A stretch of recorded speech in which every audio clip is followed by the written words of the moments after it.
The Future of a King. Chapter 2. Child of Councils. I grew up in the council room. Uncle Merlin says that when I was a baby, Mother carried me everywhere with her, even to all her meetings. That didn't stop when I began getting older.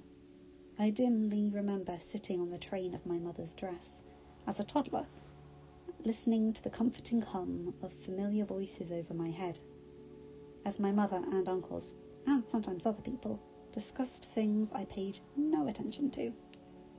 I would be playing with a collection of toys, and whenever I would get bored, one of them would unexpectedly move, would pounce on me, or slip away and lead me on a chase after it, or jump from hand to hand without me doing anything.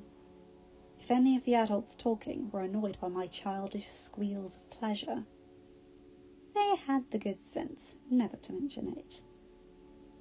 Even more dimly, I remember catching a faint glimpse of gold in Uncle Merlin's eyes. It would be a long time before I would look back on those memories and realise that Uncle Merlin had been keeping a close eye on me as Mother ever did. And he was good at enchanting toys to keep me from boredom. I think Mother knew what he was doing too. When I was old enough to get a tutor, that annoying man, and Mother made me bring my homework to the council meetings instead of toys. The first time I was decidedly sulky about it, and sat at my new desk, a bit back from the table, glaring at the papers I was supposed to be practicing letters on. Uncle Merlin, of course, was sitting where he could see me, and suddenly my quill rose up and wrote a whole row of practice letters across the top of the page. I glared at Merlin, but he wasn't looking at me then at all. The quill, however, inked itself and hovered in front of me. Wanting nothing more to snap it in half, I snatched it up and began copying letters. Some of Uncle Merlin's letters, though, were like no letters I had seen before, all fancy swirls and complicated lines, and they were fun to copy. Uncle Merlin kept stealing my quill and writing new rows of letters, both ordinary and fascinating, for me to copy throughout the meeting. When I showed my tutor my work later, he stared at it blankly and declared that this was not the work he had set me at all. "I know," I said gleefully, "but what are all these strange letters?" My tutor rubbed his forehead tiredly. It was something he did pretty often, considering that I was a very impatient student. "I'm not sure I recognise them," he told me. "They can only be the letters of the language of spells." As soon as my tutor let me go, I was in Uncle Merlin's chambers, begging him to teach me how to write his letters. I was frustrated. I was old enough to be on the council and help decide what was going on. I was. Yet, here I sat at my desk, across the room, supposed to be writing a summary of a chapter of boring history. "This is wretched," I wrote on my parchment instead. "I'm old enough to help out." I jumped when my quill wrenched itself from my hand and wrote a sentence across the page in the flowing old language that Uncle Merlin had taught me. "Those old enough to truly help do not sit griping in corners because they cannot." It sounded like something he said when he looked like he was trying to be wise, but wound up making me laugh instead. This time I grinned in spite of myself. Then something suddenly occurred to me, and I dashed out a line in the old language. "How did you know what I was writing from over there?" There was no change in the way Uncle Merlin was sitting, but the letters that the quill inked across my page had a decidedly smug look about them. "I have very far-seeing eyes, young prince. You would be wise to remember that." I knew Merlin was using magic somehow, because there was no way he could see my paper from the angle he was at. "You're cheating. You're using magic," I wrote. "Using magic is not cheating," the quill wrote back. It inked the "not" twice. I huffed and dragged my history book dully towards me, unable to think of a really good comeback to that. A moment later, though, To my surprise, the quill began writing again, this time in ordinary letters. I had to take history over this council meeting, little dragon.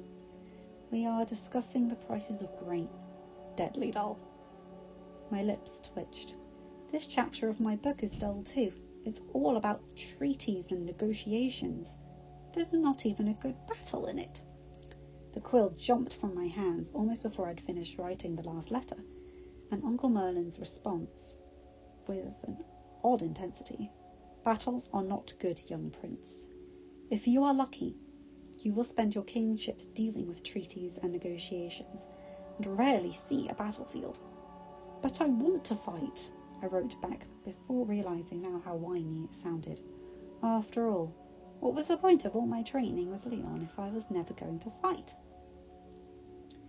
You won't after you find what it means to kill a man, the quill wrote back sharply this time, in the old language.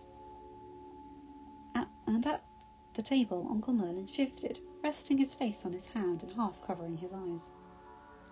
That made me feel bad. Usually I could prod and tease with Uncle Merlin, and he would laugh along with me, but there were moments like this that flashed out, and I remember that he was broken, that there were things in his past he never told me about, for all his storytelling. I'm sorry, I wrote back shyly after a long moment. Uncle Merlin didn't move, but the quill did, slowly, still using the old language. In time, I hope you will come to see that you need to know how to defend your kingdom with your life, but you use every avenue of diplomacy open to you before you declare war or do something that will cause war. It was a lesson Arthur had to learn as king.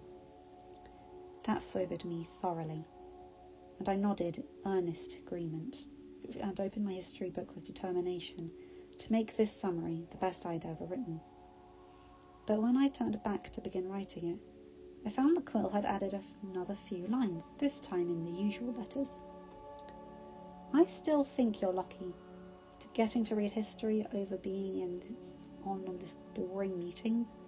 Arthur could get bored of meetings very easily. He got me to cover for him a few times, which usually ended with me in the sulks, but that was mostly when he was besotted with Sophia. I chuckled at this, without meaning to, and was rewarded with a glare from some council chamber. But I knew that I was forgiven now, and the dots at the end hinted that it would be easy to drag the story from Uncle Merlin sometime later. I never figured out how Uncle Merlin can read what I write on my papers, but we have plenty of conversations with my quill during council meetings. We have a running contest over who can make the other laugh. It isn't fair, because Uncle Merlin is quite good at trying not to laugh. When I demand why, he simply says, trying to keep your face straight while serving a king and a prince who is making up a story about a beast with a body of a lion, the wings of an eagle and the face of a bear. Eventually, I began listening in on meetings, and I found myself agreeing with Uncle Merlin. They can be really boring. But it makes me feel like a prince, and someday a future king, to add a comment here and there. It also means that no one, not even Mother, thinks of sending me from the room when the council discussed dangerous things, like when the Saxons began marching against us.